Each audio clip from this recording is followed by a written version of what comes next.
Welcome everybody to our show, Sales Enablement Live. Let's begin by introducing ourselves. My name is Gerhard Gschwandtner, and I'm a founding member of the Sales Enablement Society. Hi everybody, my name is Christopher Kingman, founding member of the Sales Enablement Society and the Sales Enablement Manager for TransUnion Specialized Risk Group. My name is Paul Bickford. I'm a founding member of the Sales Enablement Society and the president of the Denver chapter. And I am also the Sales Training and Enablement Manager with Epicor Software. I'm also a founding member / director, or whatever title we feel like having today for the Sales Enablement Society, as well as the president of my own company, Ever Changes. Wonderful.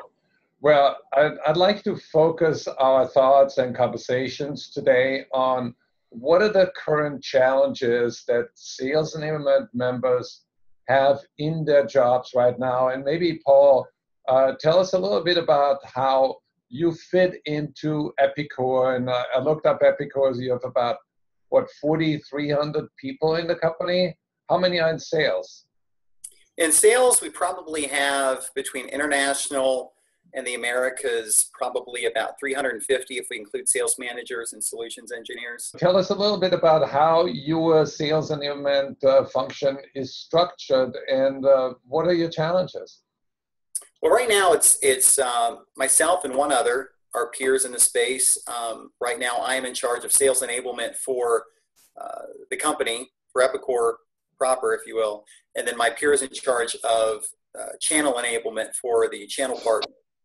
And so, it means, like, I guess a lot of companies, right? It's the sales training, it's the onboarding, it's leadership development for sales leaders and sales managers. It's coming up with coaching and then working with marketing to make sure that they are producing the right tools, sales ops, make sure we have the right processes that allow our people to sell. I always talk about, if you're coaching Michael Jordan, you want him shooting baskets, not on the bench handing out Gatorade, looking at a hotel roster. So are we empowering salespeople to spend their time selling versus getting engaged in sales support activities or going through clunky systems or dealing with processes that aren't efficient? And so that's another area of, I think, focus under our umbrella. Paul, do you also get involved when it comes to selecting sales technology? Yes, we're actually currently in an RFP right now for a content enablement platform with companies like HighSpot, Docu-Rated, ShowPad, the usual suspects in that space. So I'm actively involved in that. And we're also planning our sales kickoff because our fiscal year ends at the end of September. So end of October, we're doing our sales kickoff. So deep in the planning of that as well with my peer and one of our SVPs of product enablement, product tools for the marketing side. So that's where I'm spending. So Paul, of all the challenges that you have, what keeps you up at night most? Well, to me, it's more macro than the specific projects that I'm working on. I think these are probably similar to a lot of sales enablement issues. So like one is making sure that there's strategic alignment with the top tiers of the organization and being able to sit in on the conversations around the strategy and make sure that enablement is seen as a support in areas outside of just, the training and the overall performance management through the coaching and having those conversations around how are we aligned? What's the go-to-market? Are these processes and handoffs, for example, between BDRs and salespeople? Are there some challenges there between what people are being told to do on both fronts? The timeliness of getting the right tools and being seen, as an equal peer to those senior leaders to be able to influence those decisions and getting in on those meetings. I think the other thing is I call them the false prophets. Well-meaning, right? Especially being in this RFP right now for content platforms, I know my peers can agree, where people have agendas. And so I'm not going to say who it is, but one of these content platforms had something on LinkedIn that said, what is sales enablement? And it was a little video, right? And it said, well, at our company, that's all we think about. The definition of sales enablement is a platform where you take marketing content and make it ready for salespeople. And they're telling people that's all that sales enablement is, And so it's things like that I find very frustrating because it clouds the space because everybody's got an agenda. And, I was talking to the CEO of Docu-Rated, Alex Grabansky, and he and I were chatting a couple weeks ago when he was in town. And he said, I totally agree. That's part of it, but it's not all of it. And I think it's, can we have everybody have integrity in the space? Or, what's even scarier, Gerhard, maybe that's all they really believe it is. And I think that's part of our challenge is really defining that. And there's a lot of voices clamoring to define it.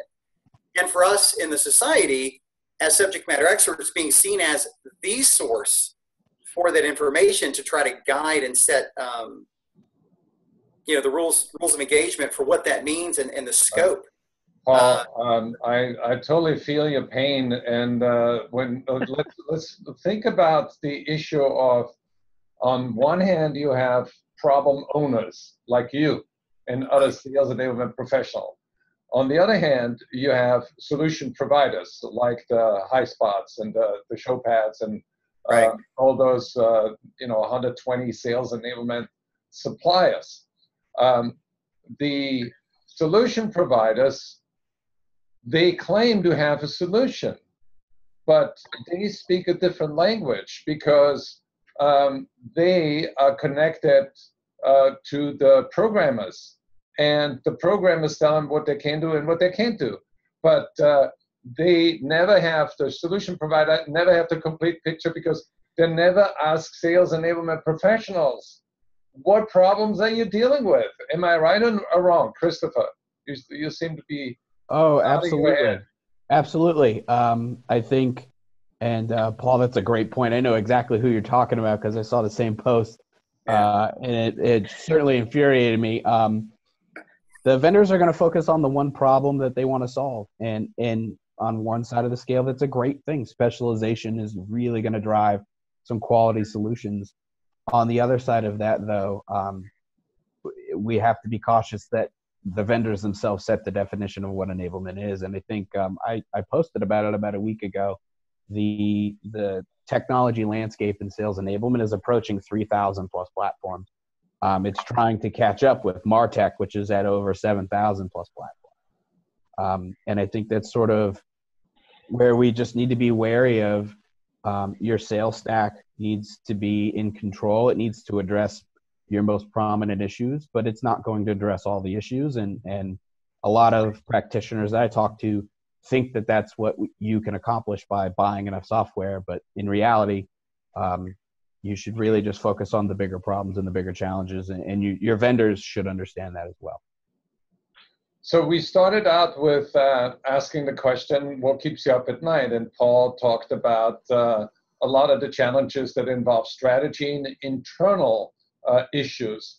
But then the conversation sort of drifted into what is really a pain point, which is the digital transformation within the company.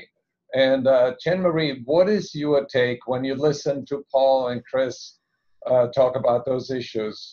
What is your analysis?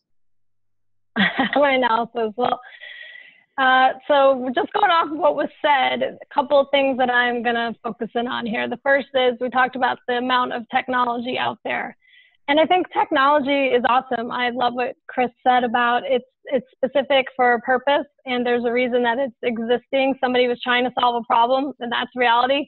But when you think about transformation or making things work inside a company and you add 5 technologies, 10 technologies, 20 technologies, that starts to add up. You got a bunch of different departments using a bunch of different technologies, and guess what? They're not talking.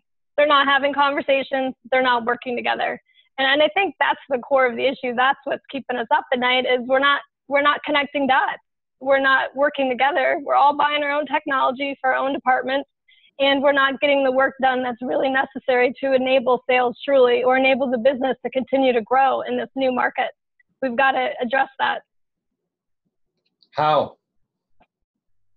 Well, how? I think it's a long journey. So let's just start there. So I don't think there's a panacea, right? I think we'd love to say, oh, the Sales Enablement Society, we're going to define what sales enablement is. Well, sure, we can define that, but it's not the panacea. It's not going to result in you guys that are working in the trenches getting what you need. So I think we have to be able to take a step back and look at what we do have control of and what we can influence, and figure out what stakeholders we need to have conversations with as a starting point. When you do that, it'll open doors to how you can work together and partner with those stakeholders and figure out how to solve those problems together across the different departments that are getting in the way. And that's what I think a great first step is. But it's not going to solve everything, particularly if you're in a really big company, but it's a good place to start. Thank you. Chris, I want to come back to you. Can you share with me, we talked about technical problems. What are some of the challenges you face in your company that are more related to personalities, egos, and emotions? Besides my ego and personality? Remember, this is being yeah. recorded. Wait, is this a self-inspection time or something else? This is where you turn off the recording so we can get an honest answer. It's okay. I figured my intervention would be recorded. I think one of the really interesting parts of being a practitioner in sales enablement is the level of internal selling that you do consistently. If you talk to somebody who's in the trenches day in and day out, they're probably selling to somebody at one point or another through the day, whether it's a platform, and to Jen Marie's point, it's, everybody's buying their own stuff.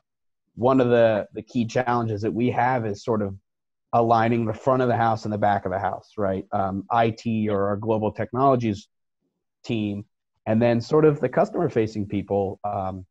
And historically, we haven't been the best at that. And what we're looking at now is sort of, what if we can sort of create a role or have this person who's an evangelist for sales technology? Oh my God, what a novel idea. This person who says, hey, global technologies, here's the reason we need this. We need to stay relevant. We need to stay competitive. We need to stay on the cutting edge. We need to be the cutting edge when it comes to acquiring customers and sort of bringing them on board. And I think to your question, the personalities and egos, it's grassroots. It's always grassroots selling. It's person by person.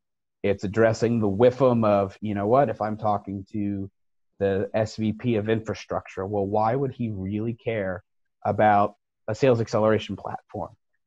Well, I know it's not, you think it's a sales related technology, but did you know that we can pair it up in XYZ departments that are customer facing to speed up XYZ process? If there's, let's just give an example. If there's a certificate expiration for some sort of access and we need to contact people, guess what? If we buy this, we can speed that up and help you and help this department. And it's sort of, you have Can I intervene real quick? Absolutely. I'm running out of stuff to say. I think we need an intervention. So I don't know why I feel compelled. So we get this evangelist that's going to evangelize our technology, and then we're going to sell it to everyone, and that's great. But honestly, if we were having conversations about what's not working, that would go so much further. I will reflect on how much we've grown as a society. We don't have cutting edge technology. We don't have money. All we have is people and conversations. And guess what? That's working. We can do it inside our companies too. We don't have to spend more money. We need to start talking. We need to open more doors. We need to get things moving and help people journey with us. And then we can go maybe buy some more technology, which is great because I'm all for technology. I love it. However, it's not always going to solve the underlying problem, which is something a conversation and collaboration and partnership will give you inside your organization. You're absolutely right. And I think one of the points I was trying to make is that person makes it very real for regardless of the role, right? You're not saying, I want to buy the sales technology and here's what's in it for you. It's, we want to buy a technology. Here's your needs I've assessed. Here's our needs I've assessed. This is the best fit. But you're completely right. It's getting it all on the table first and then finding the best fit and making sure everybody is sort of stacking hands on this is what we're going to do moving forward. But I agree with you. And I think too, we have to figure out, like, sometimes it's like putting a Band-Aid on open heart surgery because we're taking some tool, right? And we're like, this will fix everything. Like, this will do what it needs to do. And I think about, like, we're planning our sales kickoff and the conversation started with, what's the content going to be? And I said, let's back it up and say, what are our objectives? What are the business objectives? And so then what are the performance objectives we need people to be doing and saying to meet those business objectives? And then once we have that, we can know, what do we want them to learn so that they will do, so that it will move the needle on the P&L. And then that gets into what the content should be versus trying to swag, X% should be this and X% should be that. And I think it's the same thing. It's not saying that technology shouldn't be there. It's just that it's such a integral part, but it's just a part. And if we don't know where we're trying to head with a macro plan, we won't know where that part fits in. And we may get snake charmed by a value proposition by a salesperson, and I've been in sales my whole life, so I get it. But thinking that this is a cure-all or will do everything we need it to do, realizing if you don't have the right change management plan, the right communication plan, the right behavior adoption of the tool, even if it's the best tool and the right tool for those objectives, it'll fall flat, and we may have a false positive saying, oh, well, this wasn't the right tool, when that wasn't the challenge at all. And so do we have a performance management strategy tied into all that we do, whether it's a platform, a training program, a coaching program? And I usually see that that's not always the case, at least not deliberately.